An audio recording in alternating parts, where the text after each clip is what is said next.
Coming to you live here from Chumphon, the southern Thai province on the narrow Kra Isthmus of the Malay Peninsula, known for coral reefs and a long coastline dotted with beaches.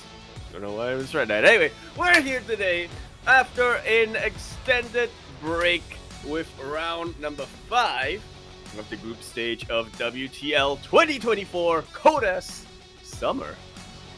I am, of course, your Zaku of the Zaku. With me is El Somorgujo con la luna que está presente en junio, no en julio.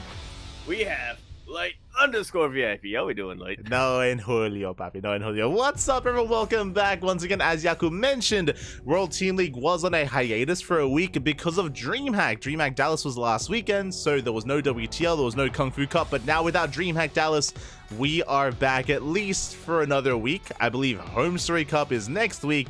Well, we'll get around to it. It's fine. It'll be fine. It'll be fine. As we're getting ready for our first series of the night. Indeed, we are a little bit of a cheeky PvT, and I'm not sure if the stream was actually able to catch this, but Jieshi coming here with a 684 elo. That was actually a very, very sharp spike in the last couple of weeks where that elo shot up, and yeah, that was pretty nice to see. Nice to see a lot of improvement going on there. A little bit scarier for BattleB though. It is a little bit scary. I mean, Jieshi, he was able to bring down a Goblin 2-0. He 2-0'd Showtime as well. Like, Jieshi, he's been popping off specifically in the PvP matchup. But what about the PvT matchup? That is the question as well. We are just diving right on in.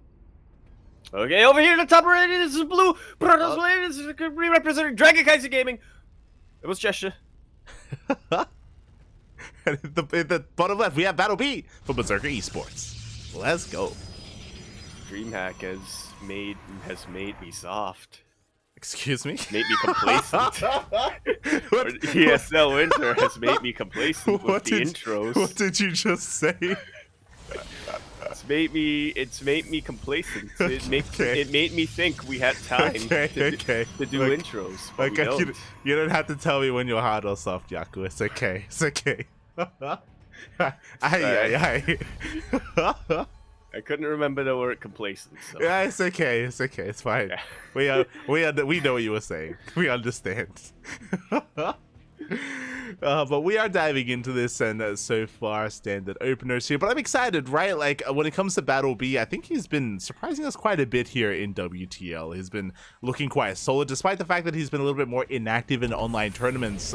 He was a bit of an enigma coming into the season. Like, is he in form? Is he not? And he's looking to be one of the stronger players on his team.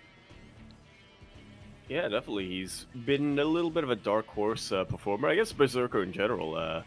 I feel like it kind of has that quality a little bit, but BattleB especially has been taking it to some of the absolute top players in the league so far, going 1-1 against players like Spirit, players like Harstem, and even managing to beat a couple of others. Yeah. It's been really impressive stuff here out of BattleB, and we'll see how we can compare to Jieshi. Again, game 1 is going to be on Dynasty. For those that are curious as to the format of the tournament, there are no vetoes, and this map was predetermined, so neither player had a say in it. We rarely get to see Dynasty, so I'm happy to be experiencing it here and now.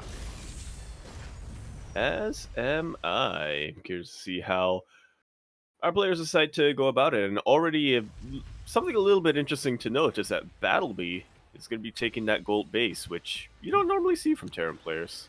Yeah, the fast goal base is an interesting one. The only player I've seen consistently do this is Byun. Byun will very quickly take the gold, but to protect the goal base and to, actually be able to manage it, he actually rushes into tank production. He gets a first tank really quickly, and he does siege it up right at that natural to help defend it and help protect that mineral line. We'll see if he can pull it off here, as Jieshi is opening up Twilight Council. A good old chat build from Byun. A little bit modified, but True. Yeah, I love to see that it's still going around, even though the coffee ascendant TVT is back. Yeah, he does still whip it out from time to time. For now, we are settling in. We do see BattleB working towards another Rex. I believe that is a second Rex before Starport, so once again, he's building up quite heavily here on his 2-base production. Reaper's going to be shut down, and we did get a full scout of the main base, so and I believe BattleB was able to get a glimpse of the tech. just barely. I believe he was able to scout that Twilight Council. I believe he started researching as well, at least beginning to research, so I should be seeing that tank production right over there, so we should be seeing a bit more of a defensive stance come out here from BattleB. Yeah, I mean, we kind of mentioned it, but fast tank out of BattleB, so again, with this, we can protect the mineral line, we can keep it safe against early game aggression, but Jieshi with the proxy pylon might be setting up for aggression of his own here, as we may opt to throw down additional gateways. Looks like our stream, or at least the clean feed, is a little bit shaky, but hopefully it I thought that was just me. Nah, it's the clean feed struggling a little bit. Yeah, unfortunate. Unfortunate recently. There were a couple of issues going on with the connection, or rather with the stability from streaming from China to Twitch, so yeah, it's been a little bit unfortunate, but it's something that we'll have to try to work with. Yeah, we'll do our best, as we do have, I believe, a 3-gate blink setup here from Jieshi. I think he's got 2 gateways in a robo back at home and 1 gateway proxied across the map, so he can double down. He can use this to try to apply pressure at that natural, at the goal base. Again, the tank is in position for now, so we have a decent setup. We even have a bunker next to that tank. Yeah, this is not going to be easy to break. I mean, you can try to blink through the minerals and try to get right on top of the tank, but I feel like that's just asking for trouble here if you're Jieshi. What with the bunker already up and running, and what with the 3-rack setup coming up from BattleB as a follow-up. Exactly, like BattleB is playing very safe right now, and he's building up a death pool of an army himself, and once he gets his medevacs up and running, then we can start to be active on the map. For now, it's just defending, and we do see Jieshi testing the waters here, but thankfully Jieshi expands. He's also taking his own gold as the 3rd. Yeah, a little handful of stalkers coming to the mineral line, right in tank range. Nice little bit of kiting here, nice little bit of control, I should say, coming up from Jieshi, able to pick off a couple of SCVs without losing any of his stalkers yet. Yeah, so far so good. We get a couple of worker kills despite the tank. We do maintain that stalker count, as you mentioned. Observer will get eyes on any kind of move out, but no, we have eyes on this as BattleB shuts down the Observer. Now Jieshi has to be that much more careful when it comes to that move out, but now still just picking away at those SCVs and does get 2 more. Like so. I'll be working on that 3rd base, and like you said, we're actually skipping out on the starport for quite a while here. Yeah, There's a 3 racks, 3 CC before starport. Yeah, that 3rd CC before starport. So I think we both assumed that BattleB was going to go for a 2-base push, using and utilizing the gold, but that is not the case here. We are expanding, taking a 3rd base, and going for a longer game instead.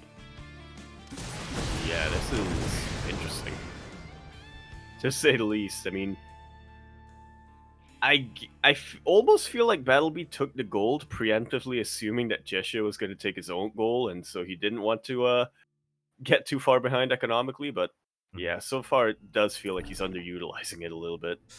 Yes, he is moving out, to be fair. At the same time, we do have stalkers hitting that goal base once again, but there's a bunker and a tank in position. We do deflect those initial stalkers, and now here we go. BattleB has made his way across the map. Jieshi, it looks like he's somewhat aware of the positioning of the army. He does reinforce back at home, and yeah, he does turn back around. Fun fact about tanks, they massively outrange stalkers and whatnot. And they can absolutely start sieging up over here and start hitting that Nexus. Yeah, the Nexus is under fire. Good positioning as well on top of the ramp. The charge also going to be diving in, but Zelt's going to be focused down. And can we break this tank line? Yeah, Zelt's getting on top of the bio rather than the tanks, but it looks like there should be enough stalkers. And with the support of this Immortal and with the blink from the back, this should get wiped out. Oof. Very costly loss here for BattleB. Yeah, that was a bit of a wipeout there, as BattleB bleeding out everything. That was all of his tanks, all his Marauders as well. Jieshi still maintained his Immortal count, and that means that Jieshi has map control. Jieshi has momentum on his side. At least BattleB has a solid economy, but Jieshi is about to go for his own push. Yeah, and we'll see how this particular push fares. And I can't imagine it'll do too much better. I can't imagine that the push now from Jieshi would really do much better than what we saw here from BattleB, but we'll see. Like you were saying, that Robo Bay is about to finish up. Disruptor ranged Colossus, almost at Liberators. Thermal Lance Colossus, that's why I almost said Liberators, is the range. Anyway, Thermal Lance Colossus can really start to turn the tide here and making a siege a little bit more in favor of the Protoss player. Yeah, you don't often say like range Colossus, right? So saying range just leads your brain down a different path. But yeah, we're gonna be harassing, only harassing, as you mentioned, because we have a 4th base and we are teching. Jieshi is just working towards a longer game as well. I mean, he has the Prism with some Zealots to try to threaten these bases. That is true. But outside of that, Jieshi is just chilling back at home, a bit of a more of a passive defensive setup here from both players, where they're both kind of just building themselves up. And I want to remind all of our viewers, both of our players took the gold as their natural bases. Gold bases were taken earlier. Charge coming in as well. Going to be collapsing the army. Decent mine shots earlier, but we can focus on the Medivacs. Oh! Yeah, those mine shots were, I think, some of the best that you could have gotten right now. Landing right in the heart of Zeld army, but unfortunately there just wasn't enough of a bioforce to really clean that up, and yeah, we're more than enough stalkers to really wipe that out. Mate, the Marauder death scream over on China, it reminds me so much of the pyro from TF2, because like he sounds like he's like muffled, like he's behind like a gas mask or something. Like, I mean, exactly. I just didn't realize it until now. Like... Yes. Now I'm gonna have to keep my ears peeled now. Oh god. As I also haven't noticed that quite yet. I feel like it would make more sense for a 5 episode. It would make more sense for the high fire that. But here we go, as we try to take the 4th base, we're exposed to white out in the open. Jieshi diving in the army. Colossus have arrived. Only one Colossus, but the swipes are real, and it looks like we're barely breaking through. I mean, there's still a good amount of stalks behind this, but we have lost all our Zealots. Am I blind, or were there a couple of elite stalkers? Yeah. I think there's some shots. Either way. Oh, well then. So the former is what you're saying. Anyway, second Colossus comes in, and yeah, this Colossus itself hasn't taken any hull damage whatsoever. It is outranging the tank for now. Stalker might want to try to blink right on top of this if it can. Unfortunately here for BattleB, mining out that gold also leaves you open. Also means that you don't really have a wall to protect your mineral line the more you mine from it. Yeah, again, this base is so exposed, and you can see how vulnerable this gold base can be as SCVs are going down left and right. We can just deny any kind of mining, and BattleB is knocked down to a 2-base economy, bearing in mind that his 4th was denied. You can see he's trying to expand towards the north instead, and I believe it is saturated, but just only now getting saturated here. BattleB needs a little bit more time as Jieshi is still building up. He is. Once again, BattleB just does not have a neat answer to these Colossus. There are more than enough stalkers to deter Vikings. He will at least be able to take out that War Prism. But this standing army is still very terrifying. Even though Jieshi might not be able to reinforce it anytime soon, it's still strong enough to stand on its own. Yeah, it does still hold its own. As you can see, Jieshi now rotating over towards that 4th base. We do catch a couple of transferring workers. The Colossus take a couple of hits, so we do have to be careful. We do have to retreat for now, but again, that 4th base is still a bit of a vulnerability. For now, BattleB does hold on to it. He does. My heart skipped a beat when I saw those SCVs move right into the Colossus in the perfect arc for a swipe. Oof. That was painful. Anyway, Jieshi going to be rotating around once again, going to be hitting this gold. I mean, it's not much mining here, but this is still a very valuable base for BattleB. It's still a base that he's trying to make use of. For now, decent EMP. Vikings likewise going in with the Colossus. They're getting very low. First Colossus does fall, and the charge out's a little bit late to this. Yeah, very late to the party. Ooh, Disruptor's trying to zone away the Bio Army, but actually connecting with the Zealots itself. So the Colossus also went down. Once again, those are some very fantastic EMPs coming out from BattleB. But once again, it looks like Jieshi just has way too much Protoss.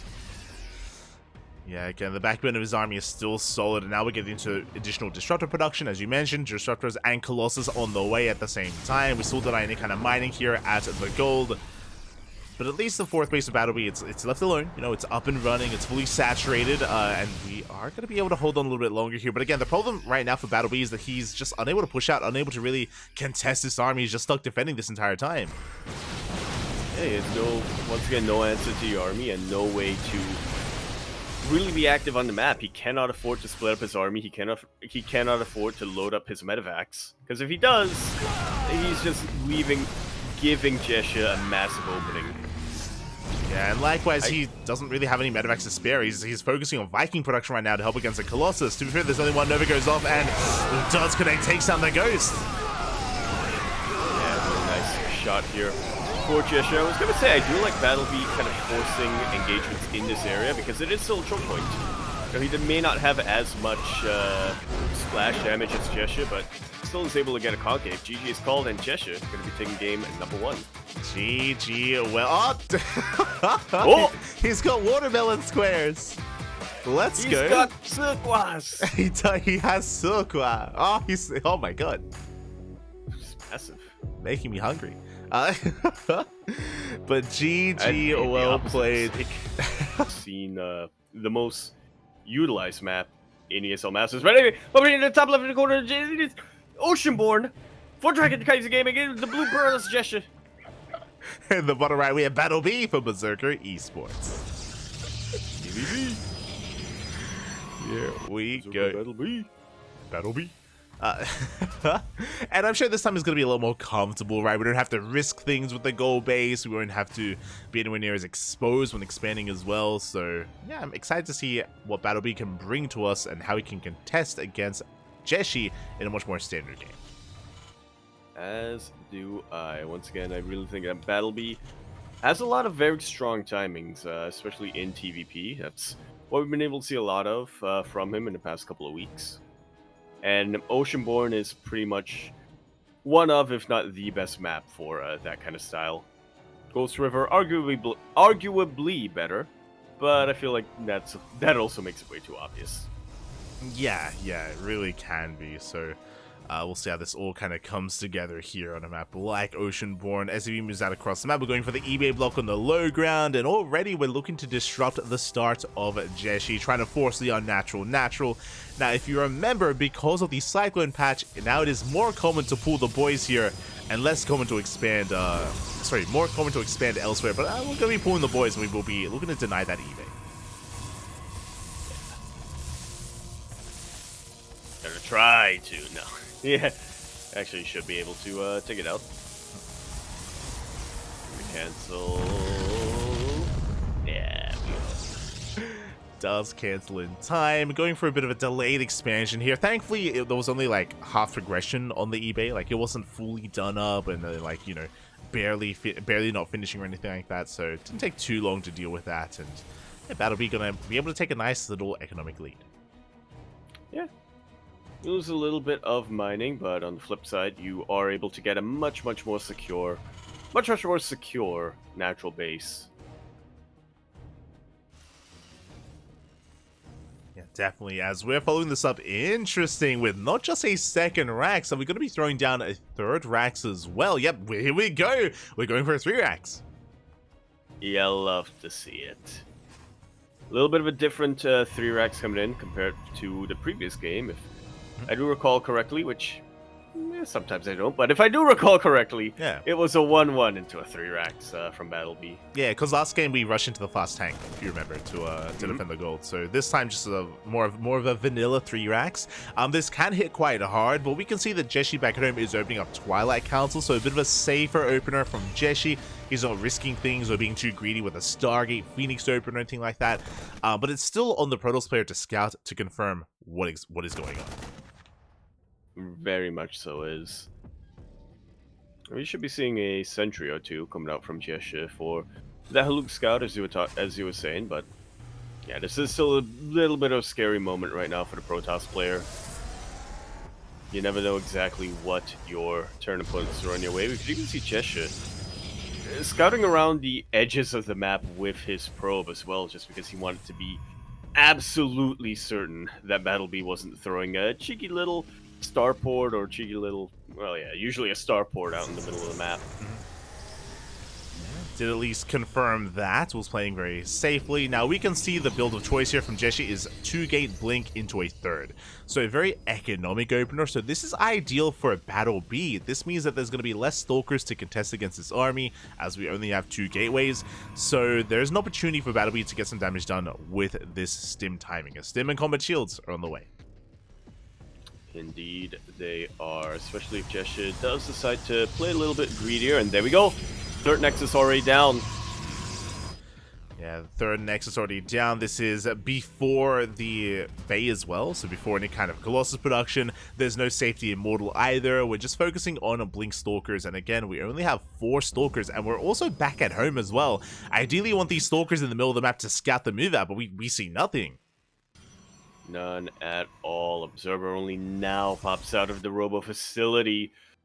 This force, this push from BattleB isn't meant to end the game, but there is a possibility that it will. Oh yes, we still miss the army. We barely get a glimpse. There we go. We do catch the tail end of these Marines at least. But BattleB, he has a choice to make. Do we dive on the army? Do we go across the map? We're going to try and contest against the Stalkers, threatening the third base.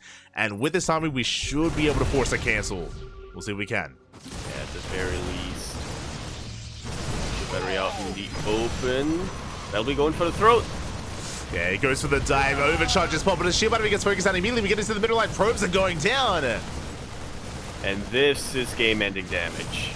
Yeah, 13 workers go down. We have control of the natural. We depower the Robo. There is no Immortal production, and now only a handful of Stalkers remain. Again, we skipped warp-ins. It looks like this is just becoming too much. Yeah, reinforcements are here. Probes being pulled to try to contest with this, but it is nowhere near enough. Beautiful arc as well coming out here from BattleB. And this should just about be game. Yeah, as again, we've gotten 25 worker kills. Sure, we're on 3 Nexus, but we barely have a standing army. The base itself is under threat. We have some Stalkers desperately warping in, and we might be able to clean this up, but we're still rallying across the map.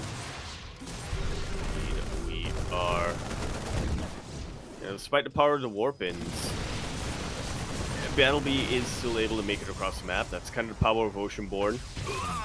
Warp-ins are strong, but they don't really do much if you don't have an economy to warp anything in. Yeah, I mean, Jieshi can't afford to warp anything in. He's down to 28 workers, like barely an economy here, and he's warping in 2 Stalkers at a time.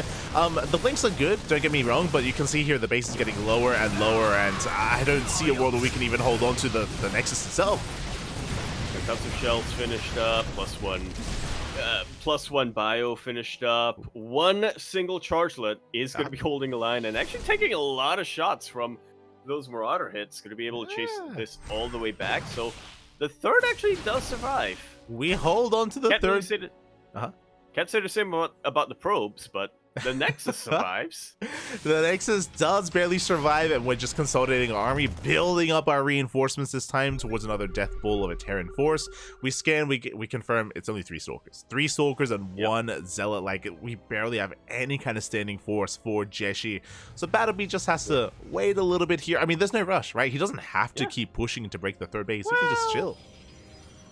Yeah, I mean, there is gonna be a period where that window of opportunity will close, but that is long from now. Yeah, it's a big window. It's a massive window. It's so big it might as well be a door. Anyway, the medevacs are out now, and that's all really BattleB really needs. Now he can just stim forward, and I don't think Jieshi is gonna be able to do anything about it. I mean, we have Storm on the way. I mean, that's part of that window, right? Like, if Storm finishes with, like, maybe 2 good Storms, we can defend. We can survive the wave. That would be a way to survive and try to claw our way back into this. But, again, we still need more time for Storm, and at BattleB, he's not giving Jieshi that time. That he is not. I like that BattleB also didn't take out the Observer. Just to make Jieshi fear a little bit more. Yeah. He wants him to know he that knows that he's coming. Yeah. Exactly. As here we go, the army moves on forward. Only a portion of this force does stim, so the rest of the army is still topped up, still full of HP. We're checking the third base. Storm is going to finish, but we do scan ahead of time. Yeah, not that many High Templar though. 1 Storm pops, and there's only 1 left in the chamber. And there's none left in the chamber. Beautiful snipe from BattleB. Yeah, the high Templar gets sniped. The only one storm. If we had a second storm, then maybe we could hold on a little bit longer. But alas, it looks like we're stimming on forward. We're snowballing out of control. And finally, this third base is going to go down. GG. BattleB. Gonna tie things up for his team. Take that. No, tie up that series 1-1. And tie up this match 1-1. I ate too much before the stream. Oh. And became drowsy. Play is going to improve. And he did improve. He did get better, to be fair, in this season. Over this weekend, during the knockout bracket of ESL Masters, we managed to cast Su versus Harstem. And that was a very close series. That ended in Harstem's favor, obviously, but it was a 2-1. And again, it was in the games themselves very, very close. I still remember that ace match that the two of them played. Or it went down to, I think, both of them having less than one base economy towards the end there. It was a very scrappy series, very scrappy. And yeah, if we were casting this match, you know, like even 3 months ago, I would have favored DNS. I would have been like, yo, DNS, he's got this 100%.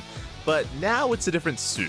You know, now Su is in a different form, and it's going to be a little bit harder to call. I think I still favor DNS a little bit, but it's going to be close. Absolutely. I think with DNS, you can never count out that clutch factor that he's got. And here we go. I have it. Su. Wow. I'm disappointed. He's 1 point too high. But still. Yeah, you can see Not too bad. you can see Su's number like just be like a straight line there for quite some time, just because of how long it's been since he's been active in WTL. But here we go. Oh, Su even rocking a jersey. Huh? Yeah, rocking a jacket. By the looks of things, like a, what do you call it? Like a, one of those Zip up, yeah. Tracksuit. There we go. There you go. Tracksuit jacket. You know what I mean? You know the. Yeah. One of these. Yeah. You know? What? The zip up. Anyway, we're going in, and we're going into Oceanborn. Top left, it was the blue circle. It was Su. In the bottom right, we have DNS zip up for Berserker eSports. No zip up. No zip up. No tracksuit. He's got his jersey though. He's got his Berserker jersey on as well. And here we go. We're settling on in. It's going to be a 15-15 opener out of Su. So very safe opener here from our Zerg player. But we're loading into Oceanborn, and we've seen time and time again a lot of aggression on this map. Yeah, we've seen time and time again a lot of roach rushes. Oh yeah. A lot of roach timings. Yeah. A lot of queens being ferried across the maps. A lot of German taxis. Yeah. A lot of Italian Vespas. Yeah. Polish subways. Not as much on Oceanborn, but we did see a couple of those. Yeah. Over the weekend. Exactly. So yeah, we'll be keeping an eye on Su's drone count here, and likewise I'm sure DNS is aware of the more aggressive nature of Oceanborn as well. When it comes to Oceanborn, we've seen a lot of 3 base aggression specifically, where you cut workers at 66 or less, which is 3 base saturation. You just double down on roaches, on links, on ravagers, on queens, and you just send it across the map. And Su has been embracing this a lot as well. Oh yeah, can't say I'm too surprised. Feels like that's historically been Su's forte. Not necessarily timing attacks, but just, you know, the mid-game, lair tech in general. Yeah, that has kind of been his bread and butter for quite some time. But again, we'll see how we settle into this. As we mentioned before, a bit of a safer opener here out of Su, going for the 15 hatchery timing here. Is still forced to take the unnatural natural, so a bit of an uncomfortable position for him. But we'll be catching up, taking his gases, and settling into our game. Likewise, our eyes are also on DNS for our tech of choice. Yeah, keeping my eyes peeled on that production tab. Pylon finishing up. We see the rally with the Nexus. Show me what's on your mind, DNS. Ooh. Stargate. Yeah, it's going to be the Stargate opener here for DNS.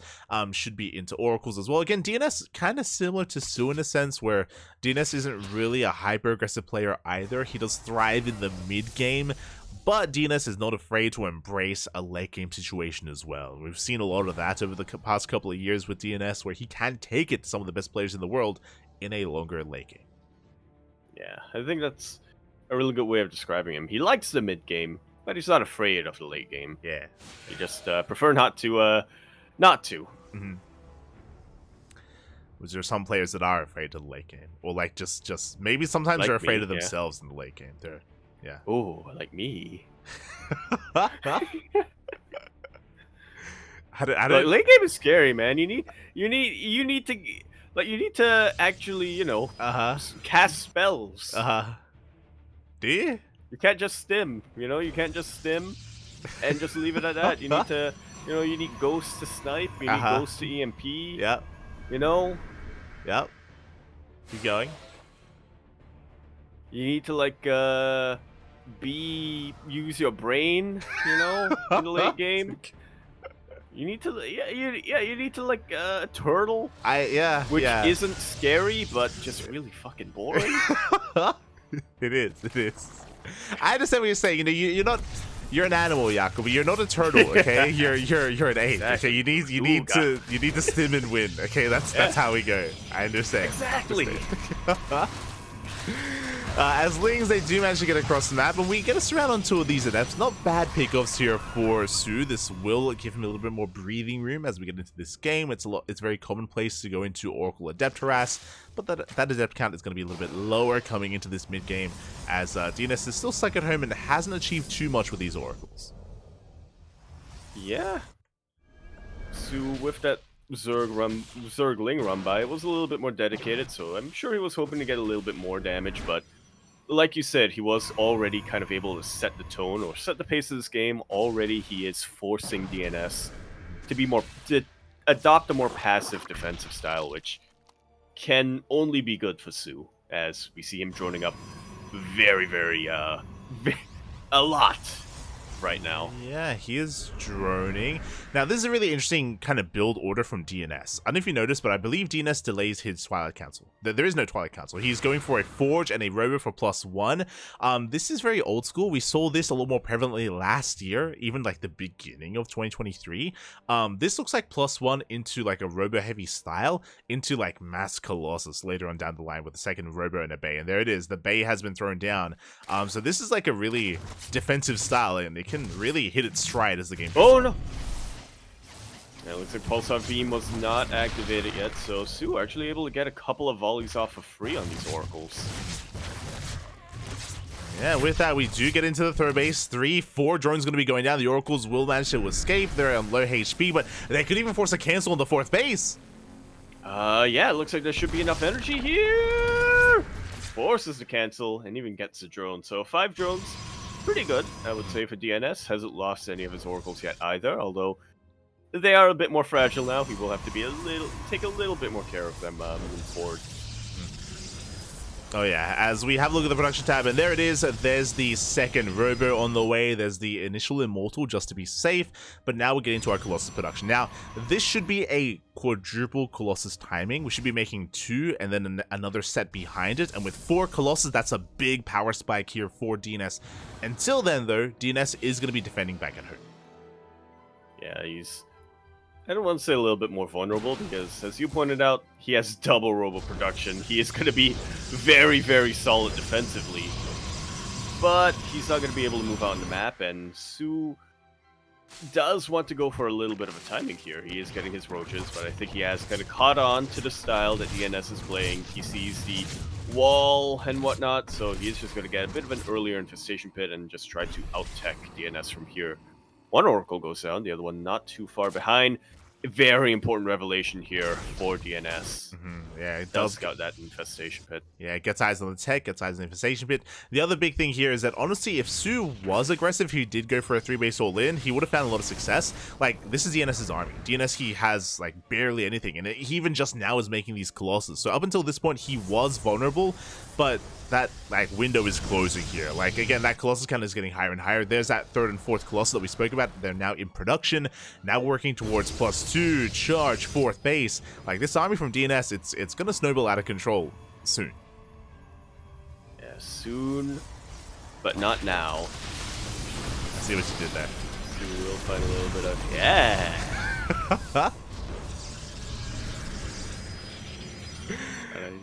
What did I do? Anyway, you emphasized the Su and soon for some reason. I was like, yeah, true. I did. Oh yeah, that was intentional. Yeah. I meant to do that. Anyway, Yeah. We got that power spike coming out from DNS with 4 Colossus. There's no easy way for Su to be able to deal with that soon. Anyway, he will instead be working on that next phase, working on Lurkers. There we go, Lurkers. Lurker Den gonna be finishing up about the same time as that Hive. He was able to force a cancel, I believe. Yeah, was able to force 1 cancel on the Nexus. Yeah, was able to force a cancel at least once, but now we're building up even further. So I assume that DNS was going to try to hit a timing with his 4 Colossus. That is not true.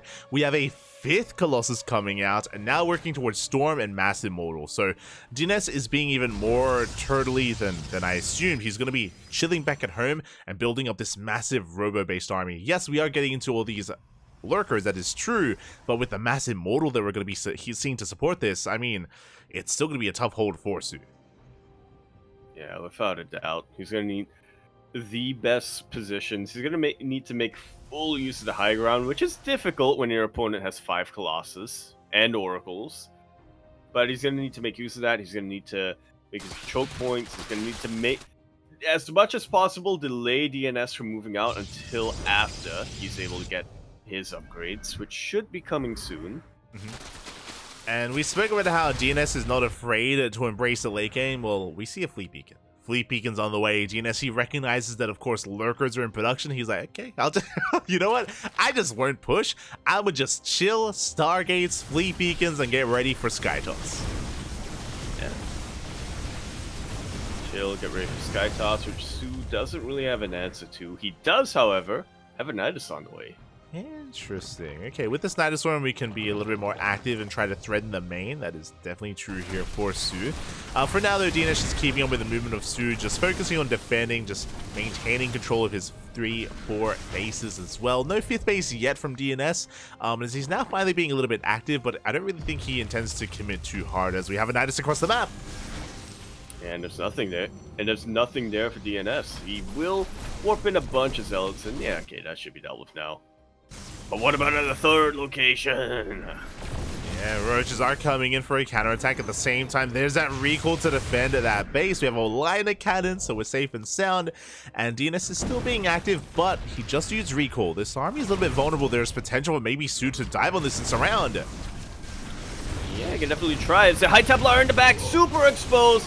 Lurkers get right on top of the army. A couple of storms do land, but they do barely anything against the Lurkers. Yeah, 1 Colossus goes down, and a bunch of High Templar as well. Yeah, the Lurkers are tickled here. Every High Templar going to be fully. We even chase down the final one. We're diving on the army, and DNS, he did just fly a little bit too close to the sun. He was too active, even bleeding out another High Templar towards the end. Yeah, nice yoink coming up from Su. I feel like he didn't necessarily need it, but even still, nice yoink. Nidus pops out, but it was nothing loaded in it anyway. So, yeah, mostly just a bit of a distraction Nidus here coming out from Su. Su gonna be continuing this momentum, letting it carry him forward a little bit by just continuing to push, continuing to pump out more Lurkers, more Hydra. Spire now on the way, as I believe he did scout the... Well, if he didn't scout the Fleet Beacon, he definitely saw the Mothership, so... Yeah, he is aware that he needs a couple of Corruptors. Yeah, Mothership was confirmed, so Su is getting ready for eventually that Skytoss transition. Meanwhile, as DNS bled out his army, we're replacing it with Immortals and with carrier production as well. 3rd Stargate's on the way for triple carriers, but DNS needs time. Again, he did overextend, he was punished for it, and now he has to chill, back off, lick his wounds, and can DNS get a 5th? Yeah, that's going to be his key to victory here, really. As, yeah, 4 bases, technically that's all you need if you're going to be going into Skytoss. But this isn't just Skytoss from DNS, is it? It's Skytoss plus Robo Production plus a lot of High Templar. Yeah, exactly, and we do see Su throwing down a 2nd Spire, getting ready for Corruptors and even Broodlords, but we're not there yet. DNS is already maxed out, and now he's pushing with his first wave of carriers. Oh! This is a terrifying moment here for Su. Not only are we not at that Spire stage yet, not only do we not have Corruptors yet, Su literally cannot make Corruptors right now. He too is maxed out, and he's maxed out with an army that isn't really effective against what DNS has. Yeah, exactly. So he needs a little bit more time here to get into his upgrades, to even bleed out some units. High Templar, one High Templar does get sniped. Storm's running away the army. You can see Su going for another counterattack. We spoke about it earlier, but DNS needs a 5th base, and that's going to be a kill that'll cancel. Very important here for DNS. Su's starting to bleed out his units, and finally a Nexus Nidus will land with Hydras to pop out of it. And this is very important for Su. Not only is he continuing to keep DNS's economy low, he himself is also losing a decent number of roaches, decent number of hydras. That means he can get more corruptors, I say, as he makes 14 drones. It's just going to be resaturating here. I mean, DNS did bleed out a lot of workers, but as you mentioned, with what Su would have done, is that DNS hasn't made any workers yet. He's still only on 60 probes and instead just going for a super maxed army with additional carriers. You can see the army supply here for DNS is massive compared to that of Su. I love this from Su, by the way. No corruptors, but with those 14 drones he made earlier, he makes like 10 spores. Yeah. So, it's something, you know? I mean, we do need that Spore Force to deal with the army. DNS, I think he accidentally triggered Cloak. I don't think that was intentional. So that is going to be a bit of a waste here, as we do see Overseers scouring the map. It's on DNS to hunt down these Overseers to keep up with the Nidus Worms, and it looks like one Nidus is going to be shut down. At the same time, DNS is pushing into creep. And making its way, stepping into it, putting his foot down, if you will. No, that's the wrong expression, right? Dipping his toes, if you will. I mean, you have to put your foot down to dip your toes. Yeah, do you? I guess you do. I guess eventually you do. As we do see DNS still being quite active here. Now, Corruptors are on the way, but remember, these Corruptors don't have the best upgrades. They're going to be soon to be 1-1 upgraded Corruptors here for Su, which means DNS will have that advantage over him when it comes to the Sky Battle, as he is still marauding around, getting guys on these spores. Yeah. Yeah. Spore's going to be acting as a little bit of a barrier here for DNS. He knows that he can't dive too deep into creep, otherwise he will, I mean, just wind up in the Spore Forest, yeah. Don't want to dip your toes into the forest. There you go. As with those Hydras and Roaches going down, we immediately see 9 Corruptors on the way. This is absolutely what Su needs, and he's buying himself a lot of time to get to that stage. Yeah, that Corruptor count is getting quite high here for Su, but he still needs a little bit more time. Here we go. Cloak is activated. We dive on in. Spores being focused down. Storm's not going to connect with the Hydras, but they do zone them away, and oh my god, we target down so many Lurkers. Yeah, we target down a lot of Lurkers. We also catch a couple of Corruptors just as they pop. Really good feedbacks on top of a decent number of Vipers. I don't think there are any Vipers left in this army. No Vipers remaining, or at least they were feedbacked, and the base did fall. So again, a good engagement by DNS. You can see Su plummet in supply, but he has a bank to work with, and I'm sure he's still trying to deliberate like what exactly he wants to rebuild and what kind of army he wants to work with. Yeah, that itself is a little bit dangerous, though. Su cannot spend too much time deliberating on that. Like, he cannot, you know, dally around and allow DNS to realize, wait a minute, I still have a much larger army. I'm gonna walk into your bases. Yeah, he can just simply walk in. As we have our answer, it's going to be Broodlords. Okay, so we have Broodlords on the way, Infestors as well. So Su trying to transition into Broodlord Infestor, but we're not ready yet, and some of these Lurkers are getting called out already. Like so. Cloak being popped with that mothership.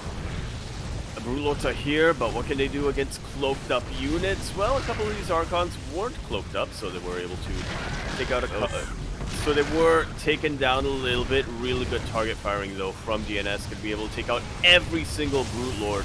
Yeah. Without them really doing much of anything. All the High Templar are still alive. Yeah, I mean, the Lurkers went down first. Now the Broodlords, we have the Corruptors trying to come in. We do get a Fungal on the carriers, but Fungal actually Powerbomb combo as well. But it's still not going to be enough. It's only tickling these carriers. The army is just crumbling. And DNS is snowballing out of control. GG is called. DNS will be taking game number 1. Nicely done here. Spent a little bit too much time deliberating and trying to think up of, you know, what the best response would be, and DNS made sure that Su had as little time as possible. DNS able to just go in once he realized that yeah, he had a much larger army, and that Su was still spending a bit too much time figuring out what his next step should be. Yeah, like DNS, he looked very comfortable. He looked very comfortable in that game, and Su, there were a couple of moments for him as well, like the Nidus worms, right? There was that one Nidus in the natural where he got the Hydras in and he killed 16 probes. Yeah, like there were some definitely good moments for Su, but as you mentioned, like getting into that late game composition did take a little bit for him.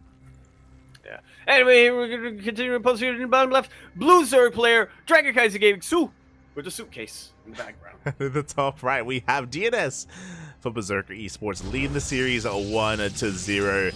And again, there's a reason why we did, or at least we did slightly favor DNS coming into this, but we mentioned before that Su has been looking quite good in GSL as of late, and I want to believe he can bounce back. Yeah, we favor DNS. A lot of predictions favor DNS. SC Boy favors DNS here with the ELO score. Just like that. But yeah, DNS definitely coming in as the favorite. But again, just to re-emphasize, Su has been improving a lot, has specifically been improving a lot in ZVP. Yeah, and this is a really interesting choice. Winding it back, Su, this is his map pick. So he's going for Post Youth, but he is not going for the hybrid base at the right hand side, and he's not going for the gold yet. But I'm pretty sure with this expansion pattern, his goal is to take the gold as his third, and I imagine go for some aggression there to use that third base as a bit of a launch pad and make use of those gold minerals as well. Most likely, and DNS has got to know that that's a possibility here, so I'm sure he'll also be very diligent when it comes to scouting. He should be scouting around and checking that pretty soon, as for now, seeing pretty normal things coming out from him. Yeah, we are just settling into our early game, hatch, gas, pool, nothing too wild yet. Again, my eyes are definitely on Su when it comes to the positioning of his third hatchery. It should be the gold. If it isn't, I'm going to be a little bit concerned for him because he's going to be just behind economically, because DNS is taking the standard natural, which means extra minerals with those gold patches. So yeah, Su should be taking that gold. We'll see though. We'll see. Yeah, we shall. Should being the operative word, and just keep our eyes peeled on what to expect. I see a little bit of a discussion in the chat as to what a Danish build would be called. Since, you know, we do have that Deutsch taxi, German taxi, we have the Italian Vespa, the Warsaw subway, and whatnot. I feel like a Danish build, it has to be a Protoss build just because of max packs. Yeah, for sure. Shall be perhaps the Copenhagen carriage. Why is it the carriage? Why? Because I was gonna go with car, but that doesn't really make sense. Yeah. I started letting us know in the chat about the poor public transports. I mean, again, like it would be fitting, right? Like if we had to have like a Danish build, it'd be like a delayed all in. I like the sound of that. Oh, yeah. A delayed all in, a delayed, yeah. Pretty good. I imagine a Warp Prism would be there. I would say a Colossus drop, but that's really more of an NA thing. So true. A delayed all in. I like the sound of that. 3 base, 4 base all in. 4 base charge timing, perhaps. There you go. Which is less of a timing and more of a less of a timing and more of a just core composition at that point. But look, max packs, get on it. Yeah. As interesting. So okay, Su is taking a fast Roach Warren. That is a 4-minute Roach Warren here for Su, or just it was a sub 4-minute Roach Warren for Su. And he is in fact going for the triangular third, not for the gold base. So very interesting expansion pattern here from Su. Again, with that fast Roach Warren, this should still be leading to a Roach push. Meanwhile, DNS is going double Stargate Mass Phoenix against a Roach all-in. I think I would have favored Su here. This 100% is DNS anticipating mutas. Which I can't say I blame him. This is the best map for mutas that we've had in a very long time. And considering that Su chose this map as well, I mean, he's got to be thinking, all right, Su, he's coming into this with a plan. He's 100% going to be using the map to his advantage. He will, but not in the way that you're expecting, DNS. Yeah, and I mean, to be fair, like, Mass Phoenix can do quite well against a standard build, but Lings have Ride. We do delay the third base, diving on top of these Adepts. Roaches have already morphed in, but never mind, we have Lairs on the way, so Su is not going all in. He's droning up and taking up as well. You said layers, and I had to do a double check, and yes, it was 2 layers on the, It in the was. production tab there for Su. If anybody was just not looking at the screen for a couple of seconds. It was, in fact, layers. It was. But thankfully, Su has caught on. He has cancelled one of them, so... Yeah, he did cancel them. The army's outside delaying any kind of third base. That is true, and we're even dipping into the main, but there's shield battery, there's Nova Charge available as well. The Ling Roach will not bust in, and the Phoenixes across the map, they can get quite a bit done. They can definitely wreak havoc here, either picking away at these Roaches or even going for the mineral lines.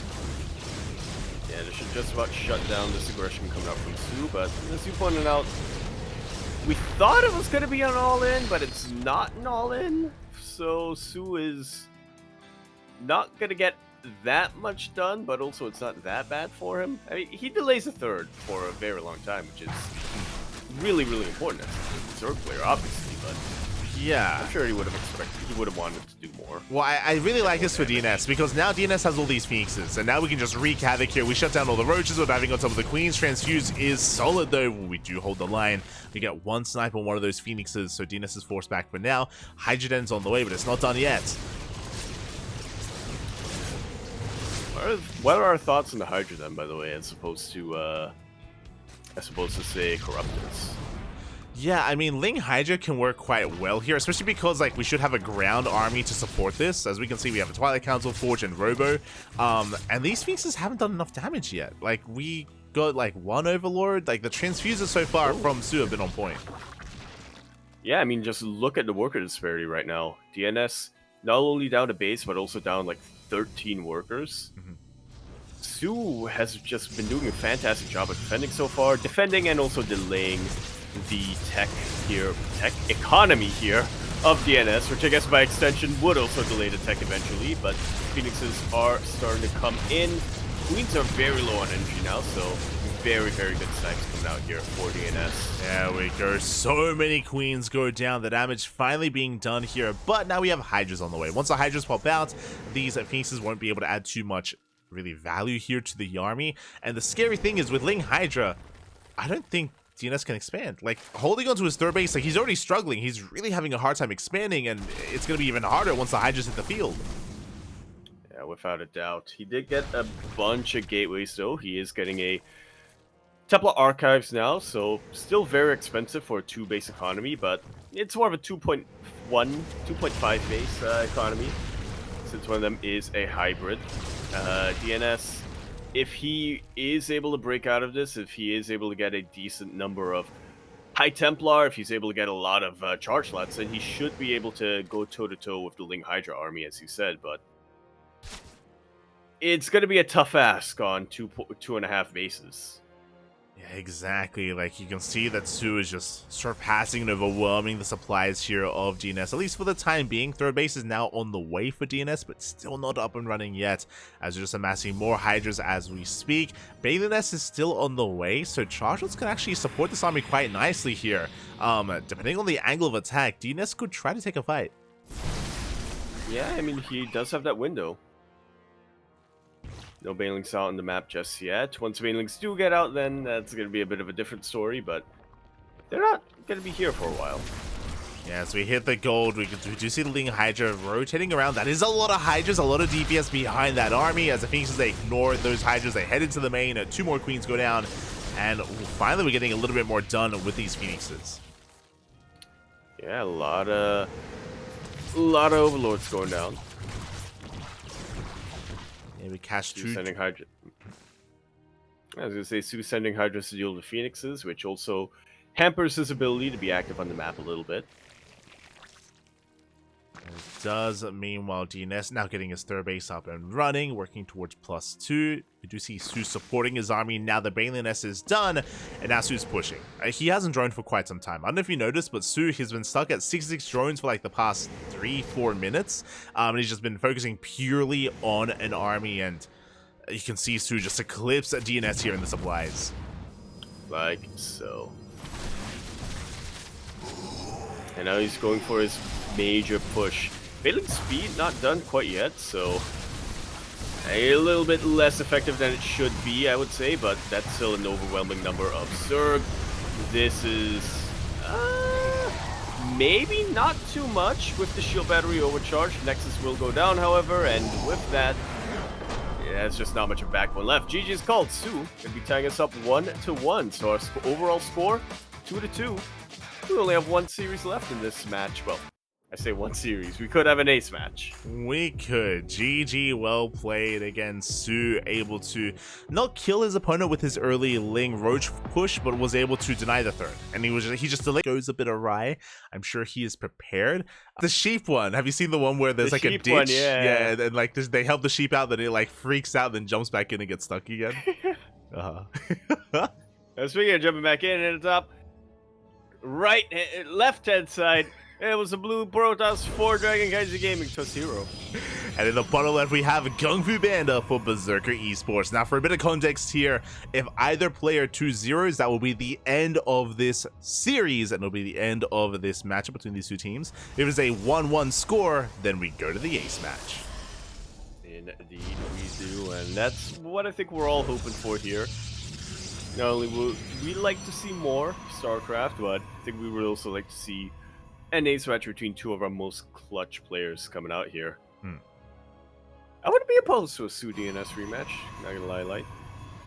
But I do think that the most likely match, if we get to that point, would be Hero versus DNS. Oh yeah, will be that Hero versus DNS, and I would look forward to, I mean, regardless, the PvP is going to be amazing. I mean, that's when BattleB comes out left field, you know, with this hyper specialized all-in for the TVP. I mean, it could happen. Yeah. Oh, I kind of want to see that now.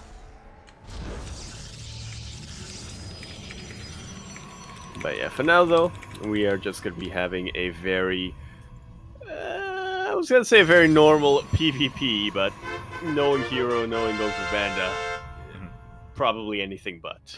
Yeah, so we do see Hero opening up with a more greedy build. It is a gate expand from Hero on Amphion, so he's focusing on his economy. GunGFuBanDa opened up 2 gates, and now the choice is on GunGFuBanDa to go for an all-in. He does go for the proxy pylon. This proxy location is actually pretty far away, so this might just be a proxy Stargate into a macro game. I'm curious as what is about to be proxied. He's checking!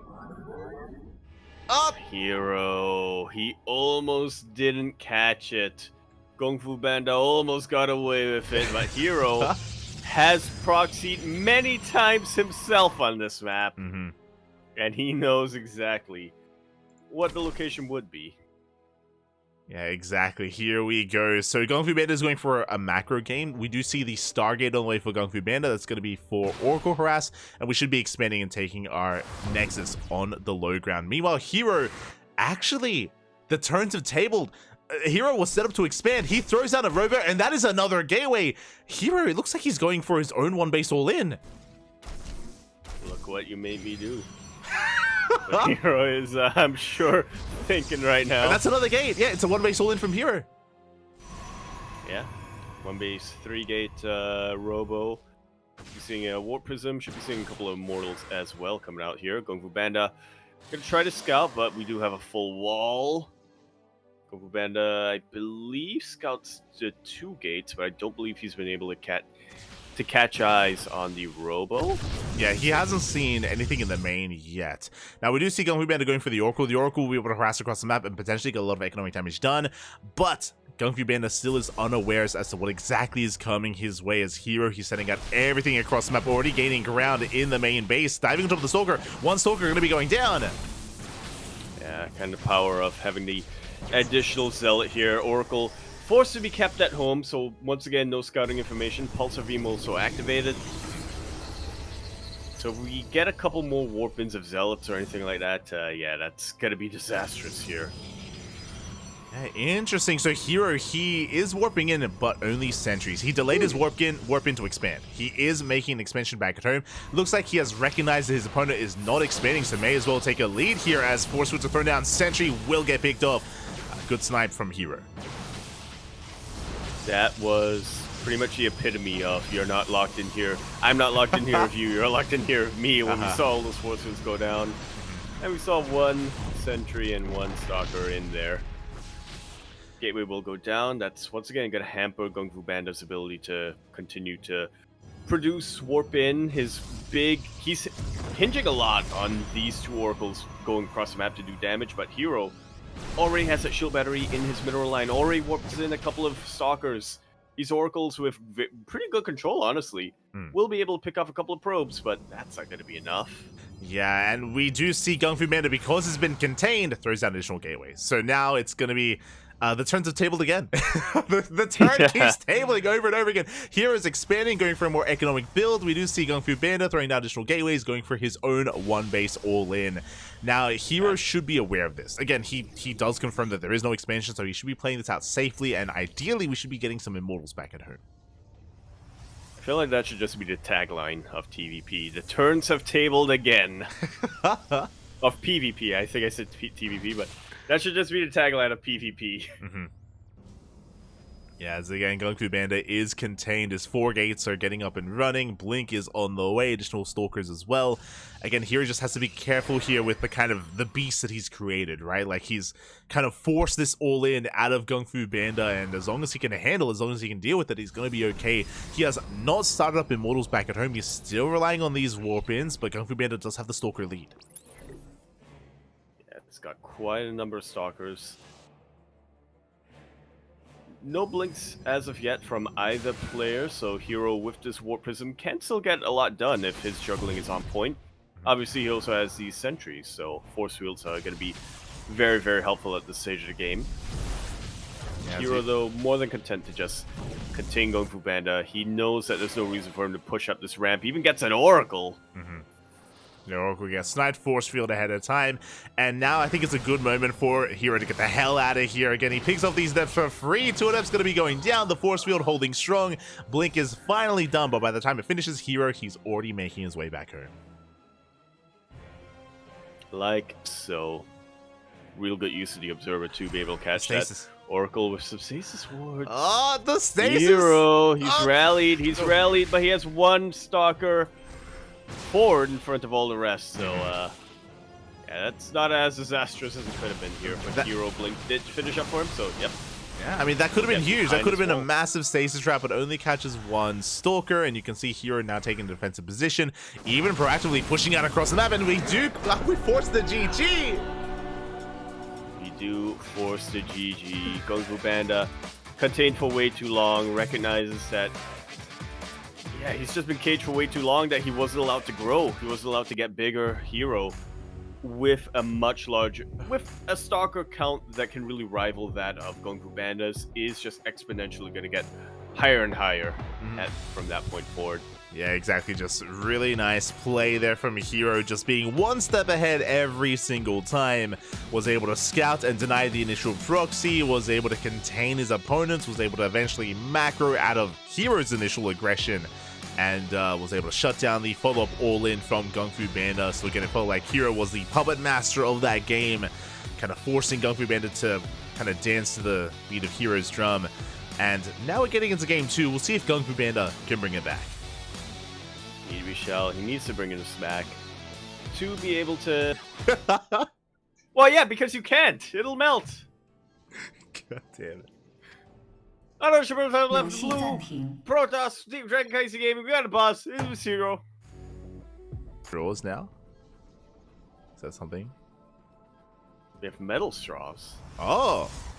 Yeah. Well, that's good. You have to buy those, so. Okay. I'll give it to you for free. Fair enough. So you have to either buy them or bring your own. Beautiful. We have yeah, that's been a major complaint from my mom recently, is that now places like Macca's, they don't Uh-huh. have straws. They just have. They just want you to sip directly from the cup. Oh wait, they don't have straws, period? Yeah. Oh, that's crazy. Yeah.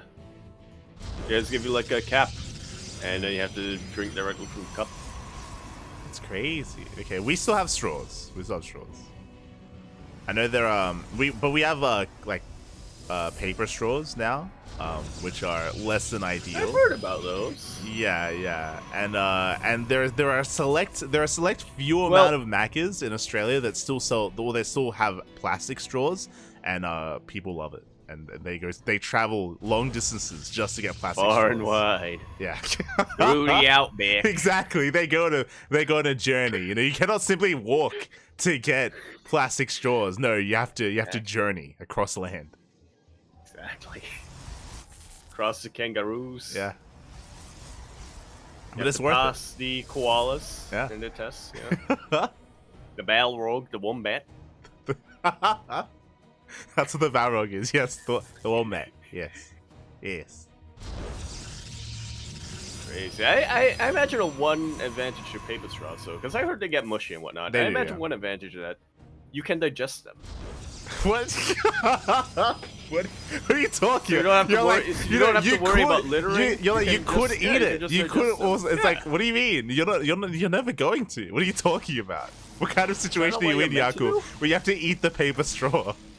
Well, because you have paper wrapping on candy here, and you eat the wrapper. That's different. That's very different. I know what candy you're talking about. You're talking about the candy that has like a paper wrapping that literally like dissolves from your saliva. Like it's not. Yeah. It's nothing. Like it's what are you talking? It's not the same. Okay. Oh, okay. Okay.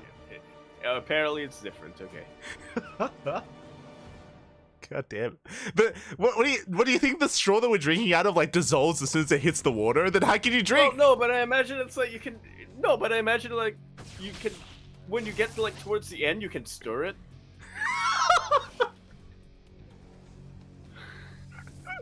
Okay. You can stir it into your drink. Okay.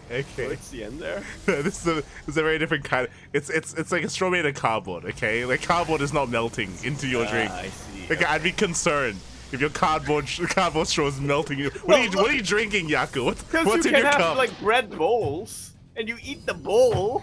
That's different though. Okay, so I can get behind that. Bread straws instead of paper straws. Yeah. Right? You just get like breadsticks and you hollow them out. See, that's an idea. Yeah. I can get behind that. So you're getting Anyway, behind back a here. very quick blink coming out here from GunGFuBanDa, whereas Hero is focusing more on robo production and already the warp prism going across the map with a handful of adepts. Here we go. So yeah, we're settling into our opener here. Was that robo opener you was talking about. Our prism is moving out across the map. We do catch some of these adepts though. Adepts are going to be chased away in the center of the map, but the prism does make its way across towards that mineral line, and we're going straight for the main. Yeah, bypassing just about everything here. I'm surprised there aren't any sentries in this drop here from Hero, but yeah, despite that, the adepts are still going to be able to get a lot done. They do not have to block anything off. Oh, exactly. As 7 workers go down, and the adepts, they survive as well. We do manage to get away despite the Stalker Blink-based opener of GunGFuBanDa just having a hard time keeping up with Hero. And back at home, Hero, he might not have Blink, but you can see he's building up those immortals. Yeah, so he is trying to force a counterattack here from GunGFuBanDa. And he's trying to set himself up to be able to defend against any counterattack, really, with those immortals. He's doubling down on the adepts, which isn't a bad idea, I would say. But that counterattack is on the way. Hero will scout the fort pylon with a Haluk. And as we mentioned earlier, he is working on his immortal count. He already has a shield battery. He has battery overcharge ready. And he's just going to try to cripple the economy of GunGFuBanDa. I mean, he's just forcing the all-in once again. He's getting so much incoming damage done, denying any kind of mining at the natural base. And GunGFuBanDa, he is committed, moving out with everything he has. But we have immortals back at home. We have a Dark Shrine on the way. Hero, calm down. Working on those DTs. Absolutely zero chill whatsoever coming out from Hero. That's a hero I know and love. Exactly, as we have Glaives on the way as well, so this is going to be a very powerful 2-base push or timing from a Hero with those Glaives. Third base has been thrown down, so never mind Hero thinking a little bit further ahead here, not committing onto 2 bases. And GunGFuBanDa is in a really awkward position here. He's trying to keep up, trying to recover economically, but he's got quite a ways to go. A long ways to go, yeah. Is that Haluk? I imagine that's GunGFuBanDa's Haluk Phoenix, so I believe he will be able to scout the Stalkers and will be able to scout the Dark Shrine and whatnot. Yeah, exactly. But here comes Hero moving out across map. As he's moving out, big shout out to Babylings in the chat. Thank you so much for resubscribing for 25 months. That's a lot of months. That's over 2 years of support. Thank you so much. And Hero has right, even hallucinating in Immortal. Oh. Yeah. Actually is, yeah. Hallucinating and Immortal, and he juggled these. He's a very potent army here for. Can he juggle a Haluk? Can he juggle a Haluk? To be determined. Anyway, really good force fields coming out here from Hero. So a little bit of an opening here for GunGFuBanDa to retreat to, though. And that shield battery will be helping a lot, but here comes DT. Yeah. No detection as of yet. And we assume that maybe it was scattered, but last, as you mentioned, there is 0 detection. That DT going ham on the army overcharge is popped. Okay, we do have a detection back at home, able to clean up the first DT, but 11 workers go down. And that's 11 workers too many here. GunGFuBanDa is not long for the rest of this game. Yeah, He's just gonna win. He has to win sooner rather than later. Yeah, it's been a rough series so far here for GunGFuBanDa. Just again, more on the receiving end of Hero and just one step behind. Hero's just kind of been taking control of both Game 1 and here in Game 2 as well. GunGFuBanDa did rush into a Bay and he's working on Disruptor production. Now, this is a way to bounce back in this. If he can connect beautifully with these Novas, then maybe we can take a fight and win from there. Yeah, sometimes all it takes is one. GunGFuBanDa is going to need one, and then he's going to need another. But getting one is going to be the first step. Getting back into this game. Yeah, like 2 Tying Novas. things up 1-1. Yeah, getting like 2 good Purification Novas would be enough to kind of even up that supply, as we are going to be just trying to open up that main base a little bit, making sure that we can actually maneuver between the bases. Across the map, Hero just settling into a 3-base economy. He's up on workers, and now he's getting into charge slots. Yeah, charge slots, Archons in the way as well, thanks to that Dark Shrine earlier. That's a lot of Immortals that Hero has, by the way. Yeah, I'm worried for GunGFuBanDa. I mean, on the plus side, Novas can have an easier time connecting with this army because there's no blink from Hero. Like, there's no blink stalkers, like charge ults and Immortals. Like, it's going to be a little bit easier to connect. In saying that, though, he still has an overwhelming army. He's up 30 army supply, and we're pushing in. They are pushing in, trying to set up a little bit of a surround. As Hero doesn't want to pop too quickly. So you get popping too quickly. Those Purification Novas, yeah, seem a little bit premature, unfortunately, here. GunGFuBanDa got forced to give up this base. Super valuable and important base as well. Pretty much a key to his victory here. Yeah, third base gets shut down. And we had one decent Nova, but as you mentioned, the other, it did feel like GunGFuBanDa was a little bit trigger happy with those disruptors as he's forced to blink back. The army pushing on forward as well. Nova, it looks like it will connect, grazing some of these gateway units. Yeah, catching a couple of Zealots as well, dodging DTs unfortunately. But yeah, this is starting to get overwhelming. Another Nova will connect to the main army, but it's only one unfortunately, and it takes more than one to take out Immortals. Jieshi is called Hero. Could be taking that series 2-0, could be taking that W here for his team, Dragon KaiZi Gaming. GG, well played. Hero will take the series 2-0, will win it for his team. But a shout out to Berserker eSports, a shout out to BattleB, DNS, and even GunGFuBanDa as well, because, hey, it was quite close here coming into that final series. I mean, Hero is literally one of the best players in the world, so it was going to be a rough one regardless of who it would be up against Hero, but yeah, Berserker eSports, they did well for themselves.